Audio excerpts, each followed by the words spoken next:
Suara Canda Indonesia.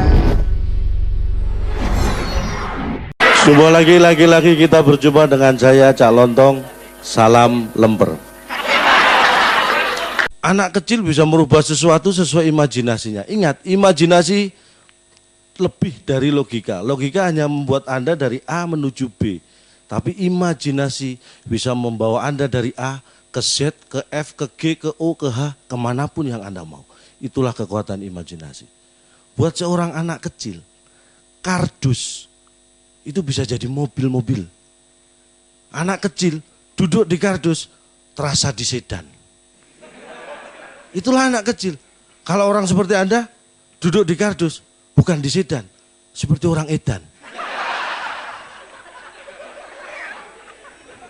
Itulah.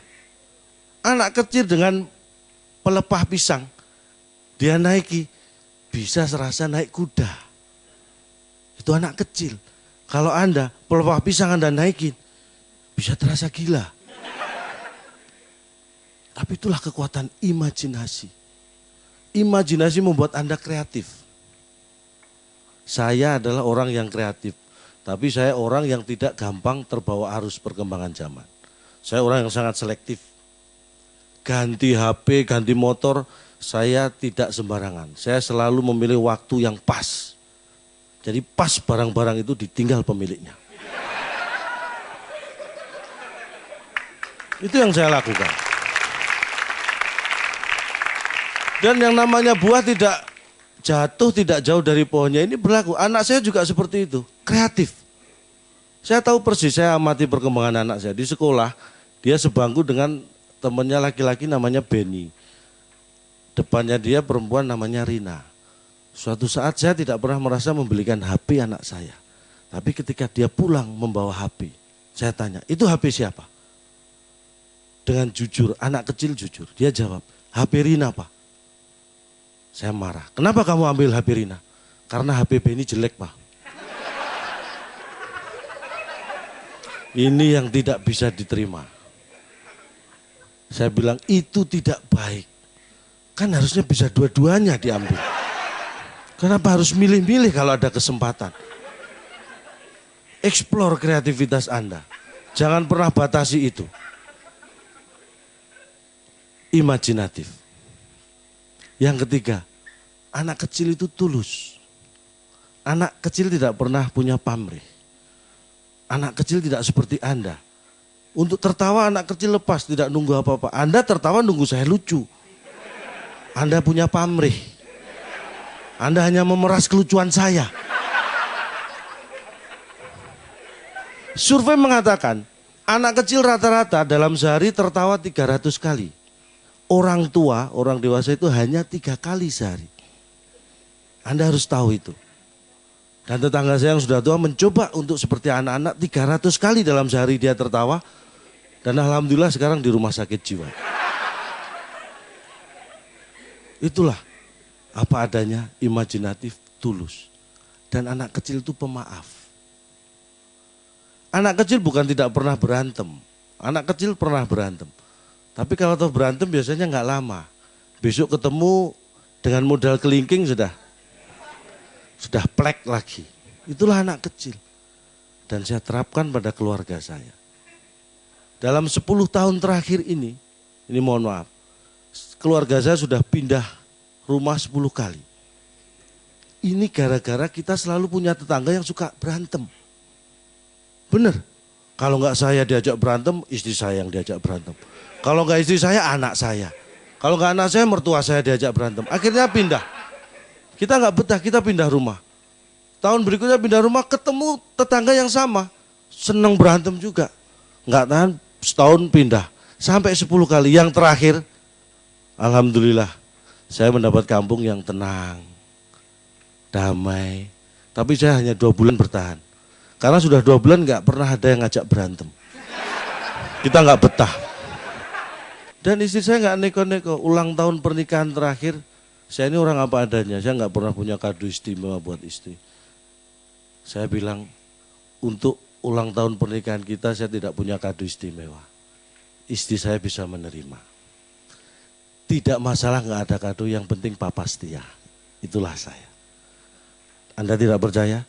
Buktikan pada tetangga saya. Ada, namanya Rina, Dewi itu janda semua. Tanya mereka dari dulu minta saya nikahi, tidak saya nikahi. Setia, selingkuh. Makanya Anda yang belum punya pasangan, laki-laki, perempuan, saya ingatkan, jangan pernah salah memilih pasangan. Dan bagi Anda yang anak-anak, saya ingatkan, jangan pernah salah memilih orang tua. Saya ingatkan sebelumnya, saya di sini tidak ingin membuat Anda tertawa terbahak-bahak, terus-menerus, terpingkal-pingkal, tapi tidak ada kesan dan hilang begitu saja. Jangan mendesis, Anda manusia bukan ular. Saya kesini untuk mengajak Anda mikir.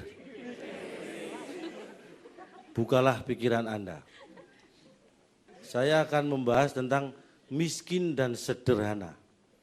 Apakah sama? Beda. Miskin itu kondisi hidup, sederhana adalah cara hidup. Saya sering makan di warung, ada yang tanya, Cak Lontong kok nggak makan di restoran? Miskin ya? Saya sederhana. Saya sering belanja di pasar uler, di Priok.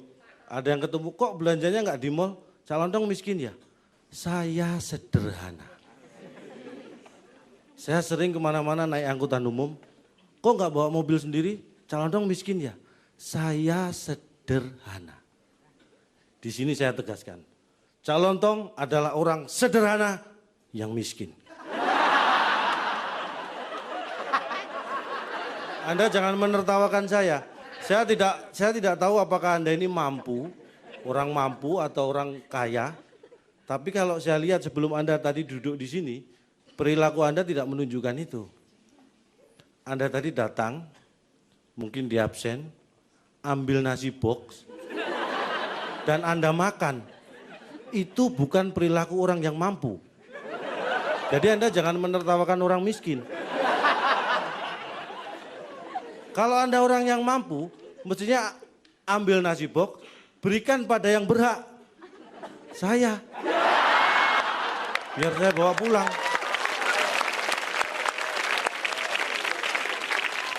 Tugas Anda mikir, bukan tepuk tangan. Apakah miskin bisa dirubah? Bisa. Miskin kondisi hidup bisa dirubah. Teman saya, jadi stand up comedian, karena pengen sukses, pengen terkenal. Tapi yang lebih penting adalah kesiapan Anda ketika Anda sudah menjadi terkenal dan sukses. Karena teman saya itu ternyata tidak siap. Dia pengen terkenal, begitu terkenal, kemana-mana pakai kacamata hitam. Pakai topi, supaya tidak dikenali orang. Kalau ada yang nanya pin BB-nya, jangan dikasih oi. Jangan sembarangan ngasih pin BB gua. Itulah orang yang punya tujuan, tapi tidak siap ketika dia sudah sampai ke tujuannya. Kasihan deh lu. Apa yang harus kita lakukan pada kondisi ini? Hanya satu kuncinya. Sederhana. Nunggu apa lagi? Sudah. Satu kata, sederhana. Sederhana itu tidak berjalan sejajar dengan orang miskin. Belum tentu. Sederhana belum tentu berjalan sejajar dengan orang kaya. Belum tentu berjalan sejajar dengan orang sukses. Tapi sederhana berjalan sejajar dengan orang yang bijaksana. Makanya jadilah orang yang sederhana supaya bijaksana. Orang sederhana itu tidak berlebihan. Tidak sok pamer. Atau zaman sekarang bilang tidak lebay. Jadi kalau seperti saya ini ya nggak perlu pamer. Saya nggak perlu pamer kalau di kantong saya ini ada 100.000 misalnya. Nggak perlu. Kantong satunya misalnya ada. Ini nggak perlu dipamerkan. Belum lagi yang di kantong atas. Ada. Ini lebay namanya. Lebay. Loh ada lagi. Lebay. Ini nggak harus dipamerkan. Itu lebay namanya.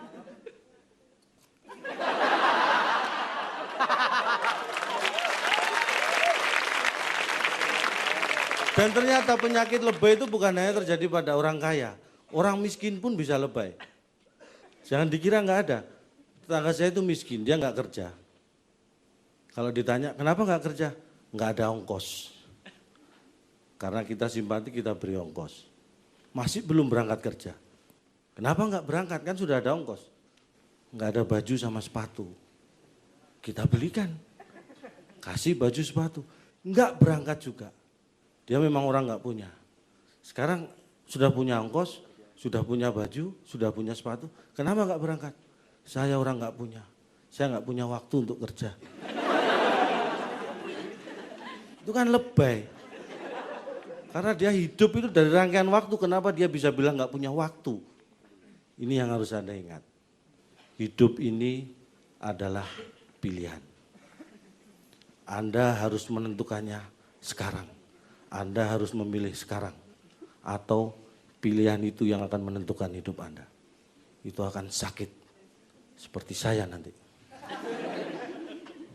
Mikir.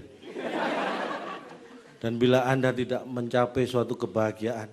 Dan pintu kebahagiaan itu tertutup buat Anda. Sebenarnya sadarlah bahwa ada pintu lain yang terbuka. Tapi karena kita terlalu sering dan terpaku pada pintu yang tertutup, kita tidak melihat pintu kebahagiaan lain yang terbuka. Tirulah teori maling.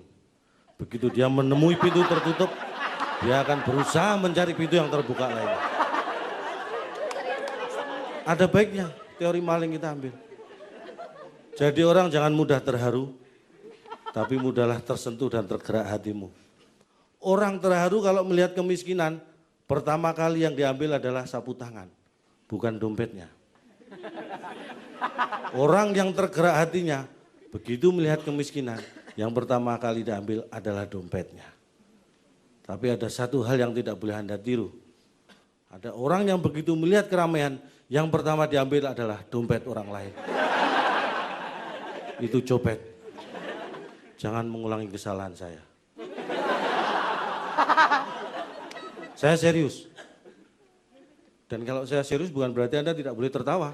Silakan. Tapi hati-hati, kenali diri Anda supaya Anda bisa mengenali orang lain. Bicara masalah pendidikan. Kalau zaman sekarang ada yang homeschooling, zaman sekarang mungkin ada ngetren mulai yang namanya homeschooling. Saya dulu tahun 80-an SMP sudah melaksanakan homeschooling. Teman-teman sekolah saya di rumah aja. Saya merintis itu mulai tahun 80 demi Anda zaman sekarang. Tren itu yang menciptakan saya. Teman-teman pada sekolah saya di rumah aja. Homeschooling. Dan banyak ditiru sekarang. Makanya saya adalah satu-satunya murid yang tidak pernah terlambat masuk sekolah. Itu perlu dicatat. Itu prestasi. Saya mengamati anak saya sendiri contohnya. Saya punya anak luar biasa, bakatnya niru persis sama saya. Saya pantau pendidikannya saya karena ingin dia sukses dalam pendidikan.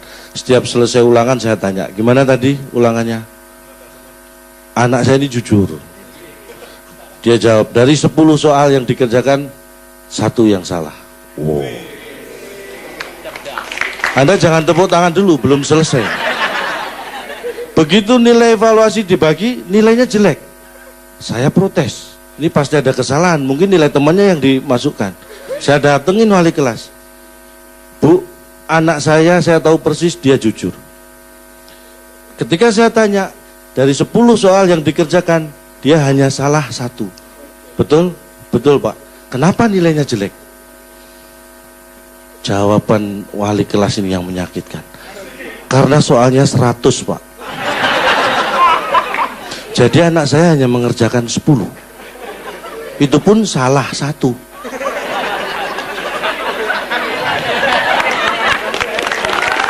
Makanya itu baru masalah nilai. Masalah attitude. Anak saya juga seperti itu. Waktu saya di rumah, Pulang biasanya dia jam 1 siang atau jam setengah 2. Ini jam 10 pagi sudah pulang, belum waktunya pulang. Saya heran, saya tanya, kenapa kamu pulang? Kamu bolos? Enggak Pak, aku udah izin. Boleh sama Bu Guru? Boleh. 15 menit kemudian gurunya datang ke rumah. Itu Bu Guru datang ke sini. Sudah sana kamu masuk. Enggak, Papa aja yang sembunyi. Loh, apa urusannya Papa sembunyi? Aku izin tadi bilang Papa sakit keras masuk rumah sakit.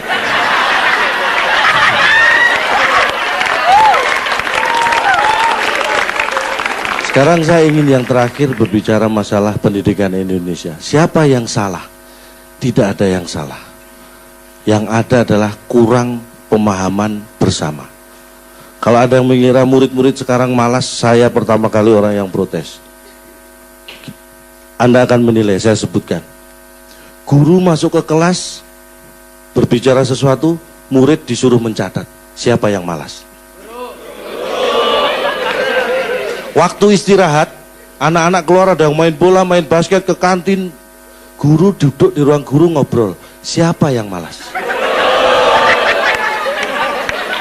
Guru membuat soal dibagikan pada anak-anak, anak-anak suruh mikir menyelesaikan. Siapa yang malas?